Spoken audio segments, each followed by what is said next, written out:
So this is continued step 1 from the AA 12 and 12.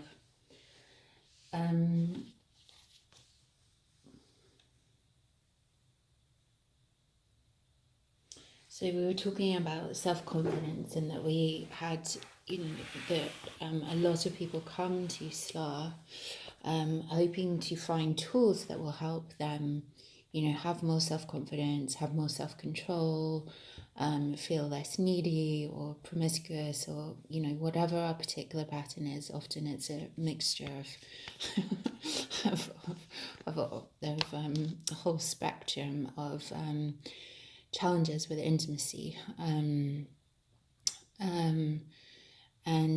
they speak here about, I'll just read directly. So we've been told that so far as our addiction is concerned, self-confidence was no good whatever. In fact, it was a total liability. Our sponsors declared that we were the victims of a mental obsession so subtly powerful that no amount of human willpower could break it. There was, they said, no such thing as the personal conquest of this compulsion by the unaided will. And again, I think I trained as a therapist, and so I have all of that information. I've worked in different treatment centers alongside the therapists who have different approaches, different views around 12 steps, and this idea around powerlessness, and also the spiritual aspect of the program is troublesome for some people. All I can share is that from my experience, my mental obsession was so subtly powerful that no amount of human willpower could break it. I had all of these tools, I had all of this information about trauma, about the human psyche, about developmental issues. I was also involved in a spiritual community, and was very into self-growth and self-help, and yoga and nature, and all of these different almost like plans of recovery, let's say. It wasn't recovery, it was plans of management that I would put myself on, which often included just completely staying away from relationships. But I couldn't actually stay away from relationships, full stop. I would stay away, but my mind would still be obsessed or hanging on to the idea that someday, somehow, someone would potentially save me from the mental anguish that I was living in unaddressed, because I had decided what the solution was for it. And I was so mentally obsessed and fixated on that being the solution that I didn't realize, again, that that was what was causing suffering, and that was what was causing a block in my connection to a higher power, and to myself, actually, and to my own capacity to feel full, feel loved. So I can share that from my experience, that I willed this, and I therapized this, and I examined this from all angles, and although I have benefited so greatly, and I feel that a lot of my healing does come from working with a great therapist, and doing other practices, the mental obsession itself is it's very humbling to acknowledge and to admit that I haven't been able to find a way out of that, and that there's something that I don't quite understand, and that I don't quite understand how it works, but that it does work when I bring myself wholeheartedly to this program and I take the actions that are suggested. Sorry, I have it out of control bunny helping me with this review of step one. So, yeah, they say that there is no such thing as the personal conquest of this compulsion by the unaided will. And that doesn't mean that our will doesn't come into our recovery, but that unaided, we can only go so far, and we cannot go to a place where we come into a new understanding and a spiritual awakening. We need something other than ourselves. And what a blessing that is. Like, in a way, it can feel daunting or impossible, but actually how great to be able to find a power greater than ourselves. Like, I don't think any of us, I certainly wasn't having much fun managing and trying to control my life on unaided self-will. People that I didn't even know very well would tell me that I should write theatre or comedy about my love life. This was unsolicited kind of observation of what a mess I was making of my life. And it wasn't just in those areas. It was in all areas of my life, but also because relationships are so hard-hitting, especially when we have love, sex addiction, codependency. The fact that I would completely tank and do incredibly self-destructive and almost humorously stupid things when it came to relationships and sex. Obviously, there was a huge impact on other areas of my life.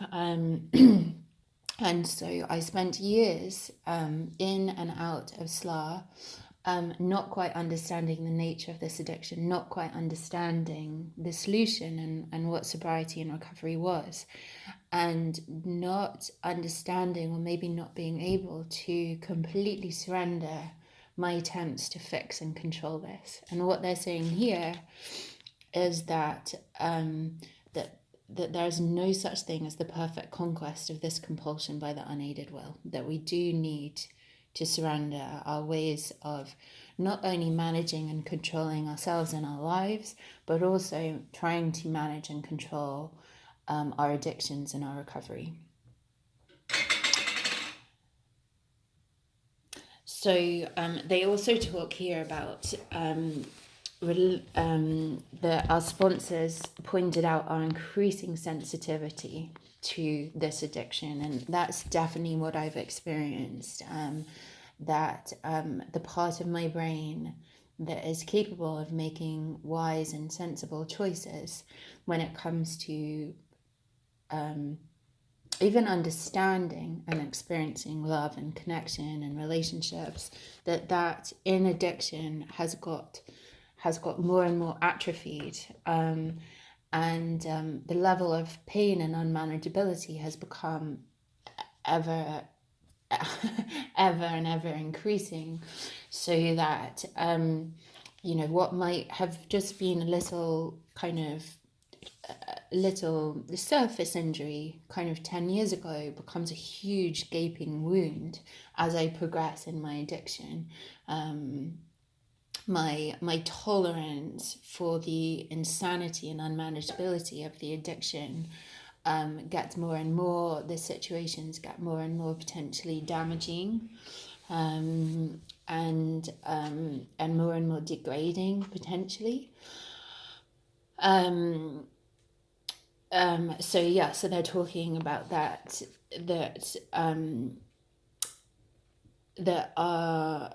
our tolerance to and sensitivity to a certain type of person, a certain type of dynamic, a certain type of relationship, a certain type of infatuation or limerence, our capacity to resist and to maintain connection to sober ideals and a sober experience of ourselves become less and less as we progress in our addiction, because we become more and more sensitive and less able to connect to the power of choice.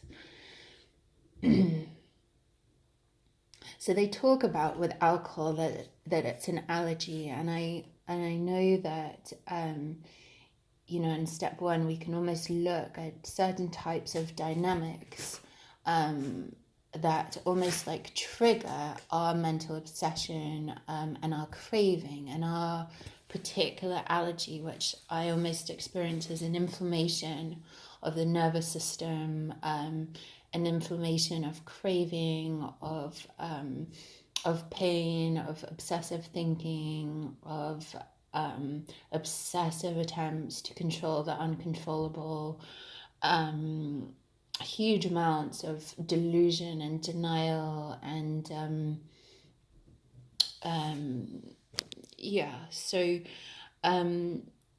and it's important to almost notice the types of relational dynamics and the types of people that trigger that allergy.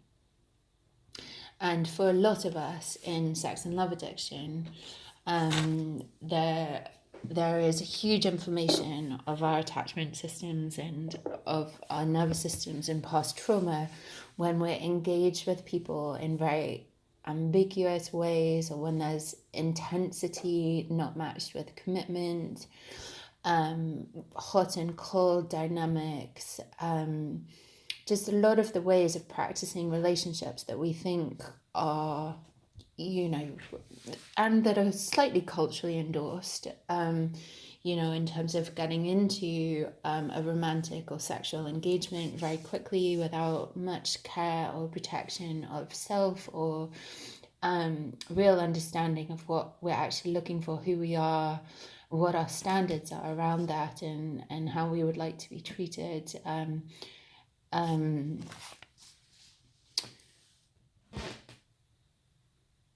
So we get to see what kinds of situations create that allergy. For me, any lack of clarity it creates huge possibility for limerence. So my allergy kind of gets involved when I am not honest and direct with other people, when other people aren't honest and direct with me, in ambiguous situations, with unavailable people who are just giving me a little bit for me to build a whole fantasy world and life and relationship around that tiny little bit of effort that they're putting in, maintaining connections with people if I have feelings and they don't, all of these things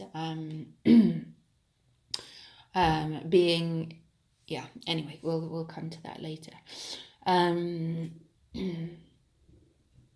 So our addiction wielded a double-edged sword over us. First, we were smitten by an insane urge that condemned us to go on, let's say, using others addictively, or thinking addictively, fantasizing addictively, having sex addictively, jumping into relationships addictively, and then by an allergy of the body that ensured we would ultimately destroy ourselves in the process. So sometimes I've gone into those things thinking, oh, well, whatever, I have human needs, everyone has human needs, it's okay to casually engage with this person, I'm not going to get hurt, they're not going to get hurt, I know what I'm doing, I know that I can stay disentangled, and then what I find out is that, often if I'm coming from a compulsive and addictive place, using sex, using other people's attention, using other people's desire, using relationships to try and create security in my life, sometimes I'll say to myself, and again, this is the selfishness and delusion of the addiction, because we don't realize how we are hurting ourselves and others. But I know a few times in the past I've thought, well, I think I have the power in this relationship. This person seems to like me more than I like them, so I think I'll be safe and it's safe to engage. Not realizing I was stepping into addiction, and that as soon as I did, there would be call it an allergy of the body or allergy of the mind or whatever, or just even a reaction that ensued that would become incredibly all-consuming and incredibly destructive to myself and others. So they talk about the insane urge towards continuing with this process that I think a lot of us come in and we don't even understand how insane we have been, how insane our approaches to relationships are. Like if I say that I am looking for love and connection in a stable relationship, and I go about having sex with people within like the first 5 minutes to 2 days of knowing them, I bond with people that I inherently don't trust and can see struggle with addictions or honesty themselves, have been serial cheaters. I, have people come live with me that I don't even know. All of this stuff, there's such an incongruency with what I'm saying I'm looking for and wanting, and the way that I'm practicing sex and love. Well, we call it love, but it's not love. Sex and attachment, relationships in my life, and so we don't even understand that it's an insane urge that's making us go out and do that. We almost think we're so warped by the addiction ourselves that we think that we're going out in order to try and create what it is that we deeply want, that kind of stable, loving connection. And we don't realize that actually what we're doing has nothing to do with stable, loving connections or intimacy. It's an insane, addictive urge. And for me, it's been so important in my recovery with sex and love addiction to really, really, really hammer home that it's an addiction. It's nothing more glamorous than that. It's not love. It's not intimacy. It's not connection. It's not soulmates. It's not twin flames. It's not, tragic, irreconcilable, misunderstandings, and, it's not something that needs to be worked through. It's clear and simple. An addiction is like taking a drink. The way that I have approached sex and relationships is exactly that. It's not about relationships. It's about annihilation of my experience, of my emotions, getting high or getting flatlined. And when I can really accept it as an uncontrollable urge and disentangle it from my natural instinct to have loving, connected relationships, then I can see it as an addiction that can really be teased away from that natural human urge. Because I think a lot of us are stuck feeling that, oh, well, I'm just, screwed when it comes to relationships because this is how I approach relationships. No, this is addiction. This is the addictive use of people and of sex and of fantasy and limerence. That's simply all it is. And just like an alcoholic, they stop drinking alcohol. They don't stop drinking water. They don't stop drinking juice. They don't stop drinking tea and coffee. It's the same with us. We just acknowledge this is the addiction, and then there's a whole wide field that isn't the addiction. So we're not being asked to, just like the food addict, they're not asked to give up food entirely. They might be asked to give up addictive eating practices and addictive substances. If sugar, for instance, triggers them. So with sex and love addiction, I'm asked to give up addictive patterns and to give up, if there's a particular kind of if there's a man that I experience in the same way that I experience whiskey or sugar, I need to stay away from that type of man until I have enough sobriety that maybe I become neutral around them. But, I need to abstain from connecting, spending time around, being available and open to a certain type of man. And everyone again will have their own patterns.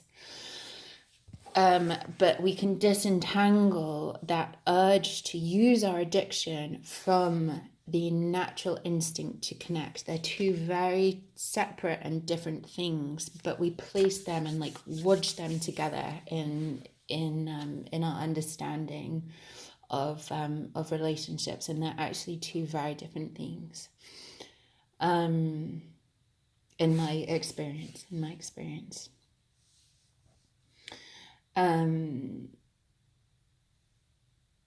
So in our addiction, we have an urge to do something, and a compelling urge to do something that not only creates, that not only triggers an allergy that compels us to keep doing that thing, but that also is a very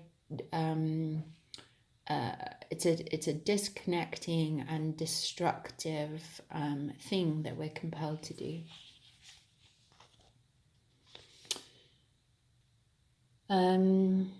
So again, they repeat, so that they're just emphasizing. Step one is this constant re-emphasis that those who were so assailed,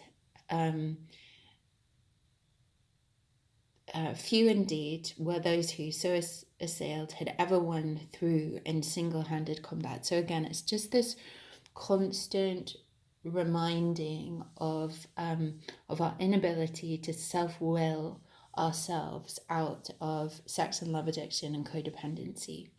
For me, I've needed a fellowship, I've needed a practice, and I've needed a higher power.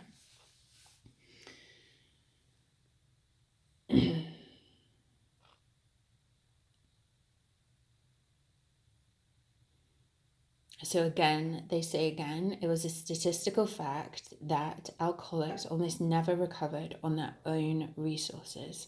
And again, in a way, with sex and love addiction, it's easy to minimize it as an addiction, although I have seen so many people's lives utterly destroyed by this addiction, and, you know, including suicides. But it's easy to minimize and deny it, to deny our suffering, to minimize the gravity of it, to minimize this, you know, the severity and seriousness of it.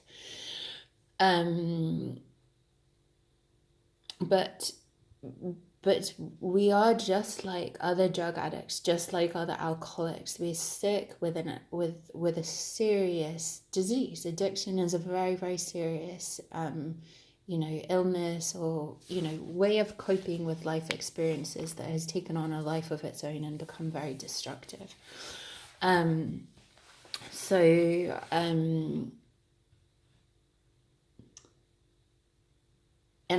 I think because we minimize it and because we deny our own suffering, this is what I see, or this is what I've experienced, this minimization of sex and love addiction, and almost this ability to understand alcoholism as an addiction, bulimia as an addiction, restricting as an addiction, overeating as an addiction, body obsession as an addiction, but this inability to fully accept and acknowledge in every cell of my being that love and fantasy addiction, that sex addiction is a full-on addiction.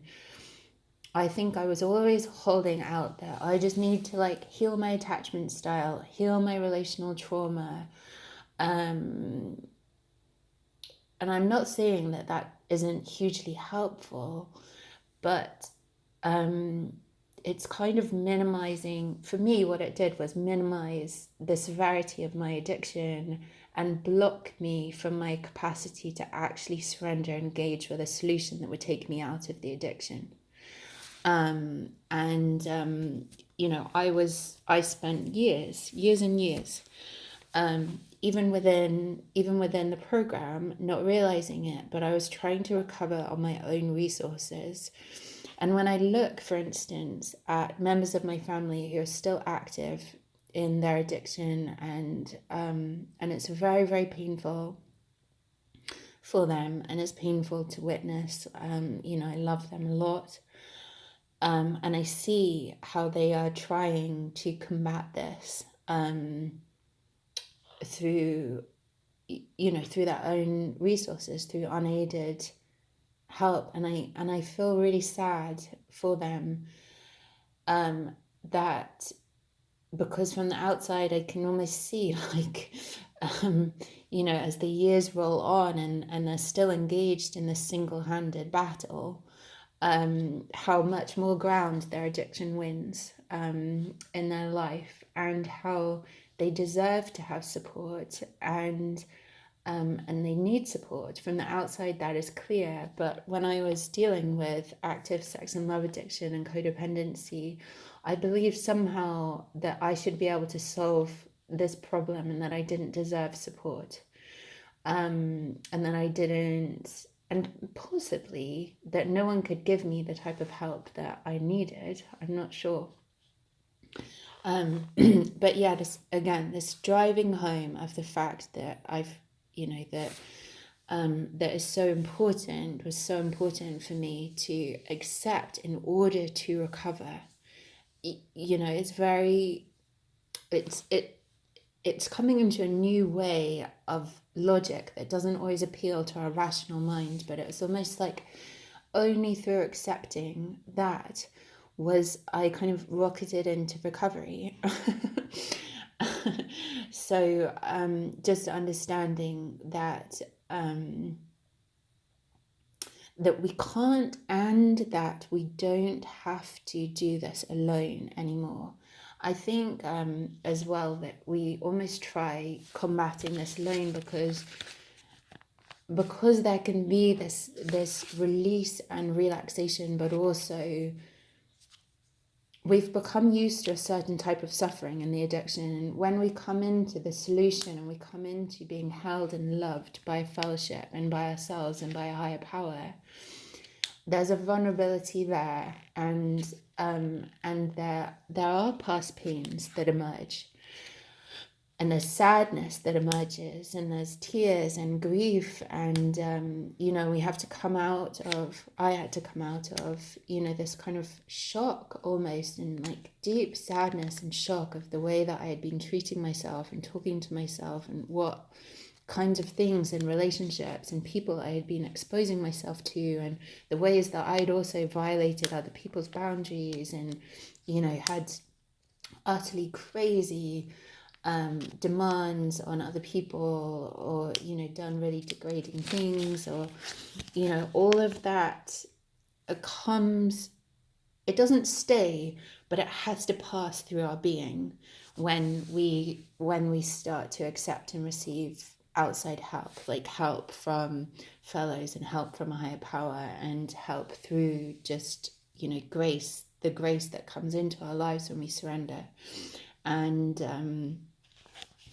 and so I feel like there's a way that we cling to our addictions because we're used to that kind of pain, in order to not pass through the momentary pain of our hearts reopening to ourselves and to our higher power, and of the harms that we have done coming to the surface, like the harms that we've done to ourselves and to others in the addiction coming to the surface, but they don't stay. So in AA's pioneering time, none but the most desperate cases could swallow and digest this unpalatable truth. And it's, it feels true. I feel like in slaa, I don't think I'm the only one that has taken many, many years to swallow and digest this truth. Suffering, unfortunately, seems to be the way a lot of us finally come to our knees. But I think sometimes through hearing other people's stories that have been so stubborn and resolutely against surrender, my hope is that that years can be avoided doing a similar thing, because we can learn from our experiences, and we can also learn from other people's experiences. And the experience that I'm sharing is of years of resolutely trying to recover on unaided will, and the ever increasing pain as a consequence of that. And the importance, the utter importance, the deep importance to really swallow and digest the truth that that I can't do this alone. So keep on reading. So here they talk about many less desperate alcoholics. So we can say many less desperate codependents, sex and love and fantasy addicts, limerence addicts tried the program but did not succeed because they could not make the admission of hopelessness. So again, we live in a culture, we've been like indoctrinated into a culture where admitting hopelessness is like the last place in the world that we want to be. And it can also, it can feel like such a place of failure and defeat. But what we're learning in steps 1, 2, and 3 is that it can actually be the most wonderful place to be. It can be the doorway that leads back to the light. It can be the doorway that opens our heart again, that leads to sober, happy, healthy, useful lives of connection and purpose and joy and contentment. So this admission of hopelessness, again, like doesn't have to separate us from other human beings, or even from hope. It's almost like in fully surrendering our hopelessness to the hopelessness around the addiction, that our hearts are finally able to open and swell again and be filled with hope, because something else comes in, something else shifts and happens when we finally say, I'm burnt out with this solution. I don't know what else to do, but I can see that the ways that I am trying to create happiness for myself, create any kind of well-being, any kind of sense of connection, seem to be more and more crazy and ineffective. And I don't know what to do. I don't know even if I can do anything differently. In fact, in this moment, I feel like I can't do anything differently. I feel utterly tortured by something that I continue to invest time and energy and myself into as a solution choicelessly. I feel unable to choose anything else or even to see another way of being. And it's almost in that place of surrender and hopelessness that the bottom drops out and we come to a whole completely different foundation for our feet to be on, for our roots to grow into.